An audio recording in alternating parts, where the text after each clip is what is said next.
Chakramata YouTube channel ವೀಕ್ಷಕರಿಗೆ ನನ್ನ ಹೃತ್ಪೂರ್ವಕ ನಮಸ್ಕಾರಗಳು. ಸುಭಾಷಿತ: ನೋವು ಮತ್ತು ಅವಮಾನ ಬದುಕು ಬೆಂದು ಹೋಗುವಂತೆ ಮಾಡುತ್ತವೆ. ತಾಳ್ಮೆ ಮತ್ತು ಧೈರ್ಯ ಬಿದ್ದ ಬದುಕನ್ನು ಎದ್ದು ನಿಲ್ಲುವಂತೆ ಮಾಡುತ್ತದೆ.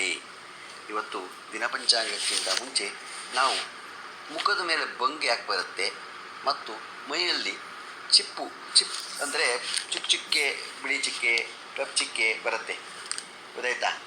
ಅನೇಕರಿಗೆ ಅದು ಬರುತ್ತೆ, ಗೊತ್ತಾಯ್ತಾ? ಅದರಿಂದ ಏನಕ್ಕೆ ಬರುತ್ತೆ ಚಿಪ್ಪು ಅನ್ನೋದನ್ನು ತಿಳ್ಕೊಳ್ಳೋಣ. ಮೂಗಿನಲ್ಲಿ ಪ್ರಾರಂಭವಾಗುವ ಬಂಗು ಅಪಾಯ. ಎರಡು ಕಪೋಲಗಳಲ್ಲಿ ಮೂಗಿನ ಎಡಬಲ ಭಾಗದಲ್ಲಿ ಕಾಣಿಸಿಕೊಳ್ಳುತ್ತದೆ. ಇಂಥವರಿಗೆ ನಿರ್ಬಲಿಯಾದ ಗುರು ಮಹರ್ದಶಾಕಾಲವಾಗಿರುವುದು ಕಂಡುಬಂದಿದೆ. ಪೂರ್ಣದಶಾಕಾಲದಲ್ಲಿ ಈ ಪರೆಯು ಇರುವುದಿಲ್ಲ.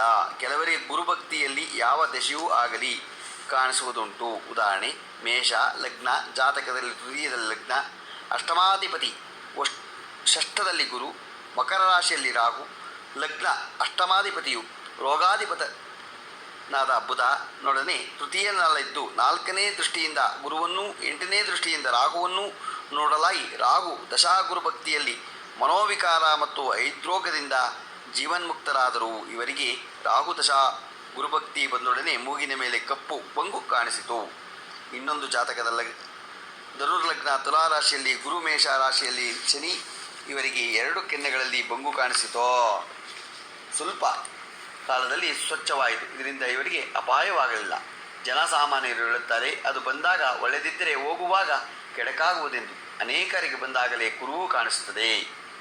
ಹಾಗೆ ಮೈ ಮೇಲೆ ಚಿಪ್ಪು ಕಾಣಿಸುವ ಲಕ್ಷಣಗಳು ಅನೇಕರಿಗೆ ಉಂಟು. ಇದನ್ನು ಅಂಟು ರೀತಿ ಎಂದು ಹೇಳುತ್ತಾರೆ. ನಾನು ತಿಳಿದಿರುವ ಮಟ್ಟಿಗೆ ಒಂದು ಮನೆಯಲ್ಲಿ 10 ಜನರಿರುತ್ತಾರೆ.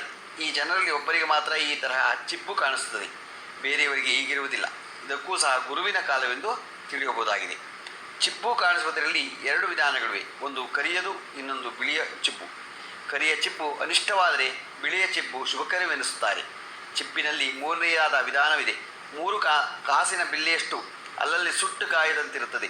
ಇದು ಬಹುಶಃ ಅಂಗಾರಕರ ಪ್ರಭಾವ, ಅರ್ಥಾತ್ ರಕ್ತಕ್ಕೆ ಸಂಬಂಧಿಸಿದದ್ದಾಗಿರುತ್ತದೆ. ವ್ಯಯಸ್ಥಾನವು ಬಲಹೀನವಾಗಿರುತ್ತದೆ ಮತ್ತು ಲಗ್ನದಲ್ಲಿ ಪಾಪಗ್ರಹವಿದ್ದರೆ ಬಹುತೇಕ ಇಂಥವರ ತಲೆ ದಪ್ಪನಾಗಿರುತ್ತದೆ. ಗೊತ್ತಾಯ್ತಾ? ತಲೆ ದಪ್ಪ ಏಕಾಗತ್ತೆ, ಅಂಗಾರಕ ಇದಿದ್ರೆ ಅನ್ನೋದನ್ನು ತಿಳ್ಕೊಂಡ್ವು ನಾವು. ಇವತ್ತು ದಿನಪಂಚಾಂಗವನ್ನು ತಿಳ್ಕೊಳ್ಳೋಣ. ದಿನಾಂಕ 16/5/2024 ಗುರುವಾರ, ಶ್ರೀ ಕ್ರೋಧಿನಾಮ ಸಂವತ್ಸರ, ಉತ್ತರಾಯಣ, ವಸಂತ ಋತು, ವೈಶಾಖ ಮಾಸ, ಶುಕ್ಲಪಕ್ಷ, ತಿಥಿ ಅಷ್ಟಮಿ, ಬೆಳಿಗ್ಗೆ 7 ಗಂಟೆ, ನಂತರ ನವಮಿ, ನಕ್ಷತ್ರ ಮಖೆ, ಸಾಯಂಕಾಲ 6:27, ಮಳೆ ಕೃತಿಕ 2ನೇ ಪಾದ, ರಾಹುಕಾಲ 1:55ರಿಂದ 3:30, ಗುಳಿಕ ಕಾಲ 9:10ರಿಂದ 10:45, ಯಮಗಂಟ ಕಾಲ 5:59ರಿಂದ 7:35. ಇವತ್ತು ಯಾರು ಹುಟ್ಟುಹಬ್ಬ ಆಚರಿಸ್ಕೊತಿದ್ರು, ಮದುವೆಯಾದ ದಂಪತಿಗಳು ವಾರ್ಷಿಕೋತ್ಸವ ಆಚರಿಸ್ಕೊತಿರೋರಿಗೆ ನಮ್ಮ ಹೆಬ್ಬಳಲು ಶ್ರೀ ಚಕ್ರಮಾತಾ ಯೂಟ್ಯೂಬ್ ಚಾನಲ್ ಕಡೆಯಿಂದ ಶುಭಕಾಮನೆಗಳು ತಿಳಿಸ್ತೀವಿ. ದೇವರು ಅವರಿಗೆ ಆಯಸ್ಸು, ಆರೋಗ್ಯ, ಐಶ್ವರ್ಯ ಎಲ್ಲ ಕೊಟ್ಟು ಕಾಪಾಡಲಿ ಅಂತ ನಾನು ಕೇಳ್ಕೊತೀನಿ. ನಮ್ಮ ಹೆಬ್ಬಳಲು ಶ್ರೀ ಚಕ್ರಮಾತಾ ಯೂಟ್ಯೂಬ್ ಚಾನಲ್ ಯಾರು ಸಬ್ಸ್ಕ್ರೈಬ್ ಆಗಿರು, ದಯಮಾಡಿ ಸಬ್ಸ್ಕ್ರೈಬ್ ಆಗಿ ಲೈಕ್ ಕೊಡಿ. ಇದು ನಿಮ್ಮದೇ ಚಾನಲ್ ಆಗಿರೋದ್ರಿಂದ ನಮ್ಮ ಲಿಂಕನ್ನು ಬೇರೆ ಗ್ರೂಪ್ಗಳಿಗೆ ಫಾರ್ವರ್ಡ್ ಮಾಡಿ. ನಮಸ್ಕಾರಗಳು, ನಮಸ್ಕಾರಗಳು, ನಮಸ್ಕಾರಗಳು.